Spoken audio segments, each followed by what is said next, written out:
দেখেন আল্লাহ বলছেন সাআলাহুম খাযানাতুহা আলাম ইয়াতিকুম নাযীর ক্বালু বালা ক্বাদ জাআনা নাযীর ফাকাযযাবনা ওয়া কুলনা মা নাযালাল্লাহু মিন শাই ইন আনতুম ইল্লা ফি ضلال كبير وقالوا لو كنا نسمع أو نعقل ما كنا في أصحاب السعير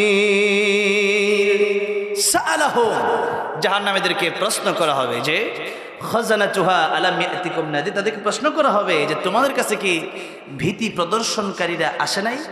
অর্থাৎ জাহান্নামে যে তোমাদের জ্বলতে হবে যদি আল্লাহর আইন না মানো, গুনাহের কাজ করো, সুদ খাও, ঘুষ খাও, মিথ্যা বলো, গীবত করো, নামাজ না পড়ো, আল্লাহর আনুগত্য না করো, নবীর আনুগত্য না করো, তাহলে তোমাদের জাহান্নামে আসতে হবে। এই কথাটা আল্লাহ রাব্বুল আলামিন তোমাদেরকে জানায় দেয় নাই?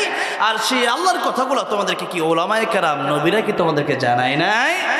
তখন তারা বলবে, তা কালু, আল্লাহ বলছেন তারা বলবে বালা, হ্যাঁ কদ জাআনা নাযীর, হ্যাঁ এসছিল, ভীতি প্রদর্শনকারী আসছিল। ওয়াজ মাহফিল আমাদের দেশে কম হয় নাই, তাফসির মাহফিল আমাদের সমাজে অনেক হয়েছে, কিন্তু আসলে আমরা কি করছি? ফাকাযযাবনা, আমরা অস্বীকার করছি। আমরা কি করছি? অস্বীকার করছি যে হুজুরের কথা হুজুর বললেই কি আর না বলেই কি। আসলে দেখা গেছে যে আমরা ওই রকম গুরুত্ব দিই নি, বেশি ওইরকম গুরুত্ব দিই নি। মাহফিল হয়েছে মাহফিলের মতো, আমরা গেছি আমাদের যাওয়ার মতো, কিন্তু হুজুরের কথাটাকে ওই রকম গুরুত্ব সহকারে শুনি নেই। ফাকাযযাবনা, আমরা অস্বীকার করেছিলাম। আর তখন আল্লাহ বলছেন কিয়ামতের ময়দানে মানুষ আফসোস করবে, আফসোস করে বলবে ওয়াকালু লাউ কুন্না নাসমাউ আও নাআকিলু মা কুন্না ফি আসহাবিস সাঈর। মানুষ বলবে, আহারে লাউ কুন্না নাসমাউ, যদি হুজুরের কথাটা দিন শুনতাম, ভালো করে যদি শুনতাম, আও নাআকিলু, যদি অনুধাবন করতাম যে হুজুর কি বলে, এই আলেম আসছে তো দূর থেকে, আসলে কি বলতেছে, এগুলো কি বানায় কথা বলতেছে নাকি কোরআনের আয়াত দিয়া দলিল ভিত্তিক কথা বলছে, তখন আমরা যদি শুনতাম, মানতাম, আমল করতাম, মা কুন্না ফি আসহাবিস সাঈর, তাহলে আমাদের জাহান্নামে আসা লাগতো না। সেদিন মানুষ আফসোস করবে। আচ্ছা বলেন তো, সেদিন আফসোস করে আর কোনো লাভ হবে? দুনিয়াতে যদি নেক আমলটা না করে যেতে পারেন, তাহলে সেই কবরে যাওয়ার পরে সেই জাহান্নামে গিয়ে পরে আফসোস করে লাভ হবে? সেদিন লাভ হবে না।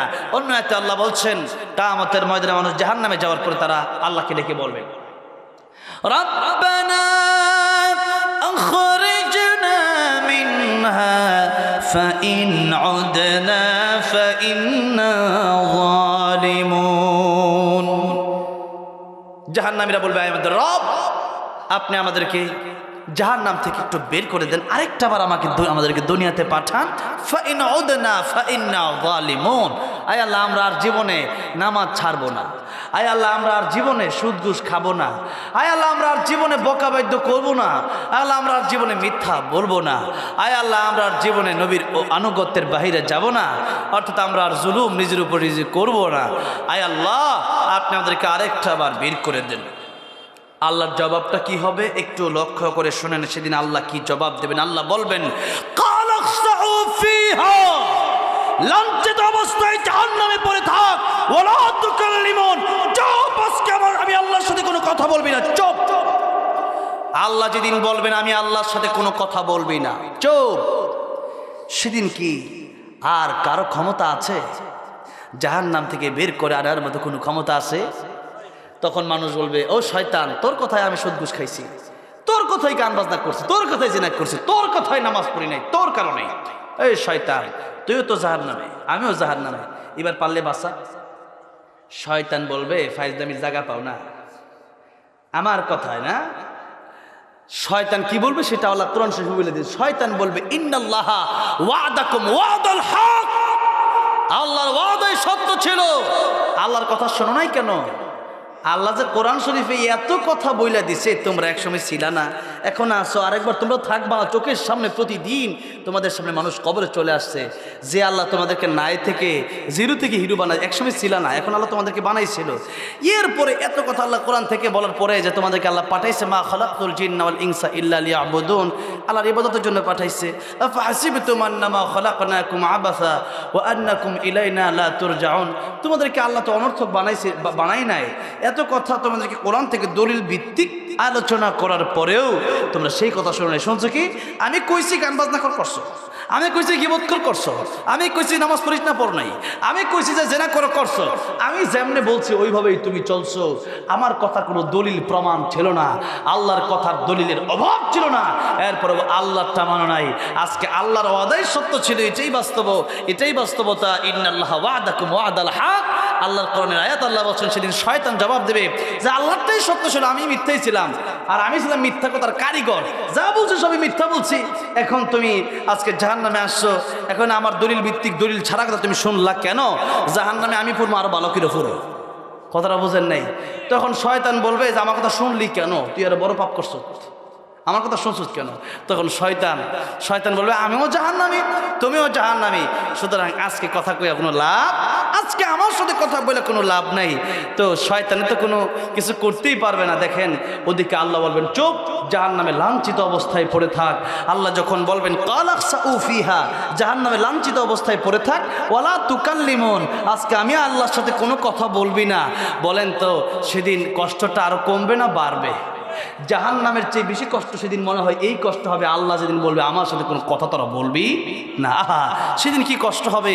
আচ্ছা বলেন তো সেই কষ্টের কথাটা আল্লাহ রাব্বুল আলামিন, মানুষ যে জাহান্নামীরা বলবে যে জাহান্নামে যাওয়ার পরে আয় আল্লাহ আপনি আমাদেরকে জাহান্নাম থেকে বের করেন, আমরা আর জীবনে পাপ করব না, আমরা আর জীবনে কোরআনের বিরোধিতা করব না, সেদিন কি এই কথা বলার পরে কোনো কাজে আসবে? কোনো লাভ নাই। সেই জন্য আল্লাহ রাব্বুল আলামিন জাহান্নামীরা জাহান্নামে যাওয়ার পরে কি কি ঘটবে তা তো আল্লাহ আগেই কোরআন শরীফে বলে দিয়েছেন। তার মানে হচ্ছে কোরআন শরীফটা আমাদের মেনে নেওয়ার দরকার আছে না নাই? যদি কোরআনের কথাগুলি না মেনে নেই তাহলে পরকালে এই শয়তানও আমার কাছ থেকে পিছপা হয়ে বলবে ইন্নাল্লাহা ওয়াদাকুম ওয়াদাল হক, আল্লাহর ওয়াদাই সত্য ছিল, কেন তোমরা মানো নাই? সেই জন্য আজকের এই কথাগুলো যদি না শুনে বাড়ি চলে যায়, কি মনে করেন এই প্রশ্নের সম্মুখীন হতে হবে কিনা? আলাহুম খাজানাতুহা আলাম ইয়াতিকুম নাযীর, তোমাদের কাছে কি ভীতি প্রদর্শনকারীরা আসে নাই? আপনি বলবেন কালু বালা, হ্যাঁ এসেছিল, কদ জাআনা নাযীর। তাফসীর মাহফিল হয়েছিল, আমাদের সমাজের মাহফিল হয়েছিল, মসজিদের মাহফিল হয়েছিল, কিন্তু কথা হচ্ছে এই মাহফিলে ঘুরছি, সানাসুরার বাদাম খাইছি ঠিক, কিন্তু হুজুরের আলোচনাগুলো শুনি নাই। লৌকুন্না নাসমাউ, যদি শুনতাম, আও নাকিল, যদি বুঝতাম, যদি আমল করতাম, মা কুন্না ফি আসহাবিস সাইর, জাহান্নামে আসা লাগতো। তাহলে কি মনে করেন একটু সময় কষ্ট হলেও আলোচনাটা শোনার দরকার আছে না নাই? কেন জাহান্নামে মানুষ যাবে? এবার আল্লাহ রাব্বুল আলামিন বলছেন জান্নাতীরা যেই মাত্র প্রশ্ন করবে,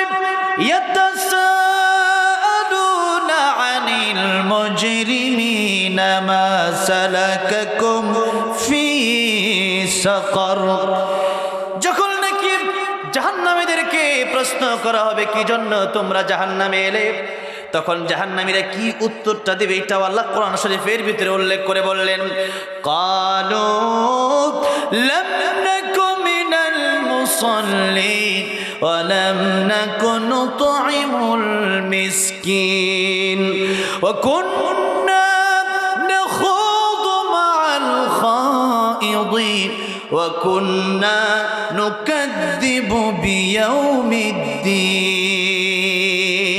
আল্লাহ রাব্বুল আমিন চারটি কথা এখানে উল্লেখ করেছেন। কয়টা কথা? চারটা কথা আল্লাহ উল্লেখ করেছেন। এক নম্বর বিষয়টা নিয়ে আজকে আমরা একটু লম্বা সময় আলোচনা করব, বাকি তিনটা নিয়ে আমরা একটু সংক্ষিপ্ত আলোচনা করব, ঠিক আছে ইনশাআল্লাহ। একটা বিষয়, যে বিষয়টা আমাদের খুবই গুরুত্বপূর্ণ, যে বিষয়টা আমাদেরকে নাজাত দিতে পারে, সে বিষয়টা হচ্ছে তারা বলবে তারা বলবে লাম নাকু মিনাল মুসাল্লিন, ও জান্নাতীরা তোমরা জান্নাতে গেছো নামাজ পড়ার কারণে, আর আমরা জাহান্নামে আসছি নামাজ না পড়ার কারণে। আমরা জাহান্নামে কেন আসছি? নামাজ না পড়ার কারণে। লাম নাকু মিনাল মুসাল্লিন, মুসাল্লিন আমি মুসল্লি ছিলাম না, আমি নামাজ পড়ি নাই, যার কারণে আজকে আমাকে জাহান্নামে জায়গা করে নিতে হয়েছে। তাহলে কি মনে করেন নামাজের দরকার আছে না নাই? আহারে, এই বাউল শিল্পীরা মাঝে মধ্যে বলে যে নামাজ নাকি লাগে না, মনের নামাজ বড় নামাজ। তাহলে মনের খাওয়ান বড় খাবার হইতে পারে না? এটা বড় হয় না। যাই হোক, এই সমস্ত কথাবার্তাগুলো আজকে মানুষের ঈমান নষ্ট করছে। আল্লাহ আমাদেরকে হেফাজত করেন, বলেন আমিন।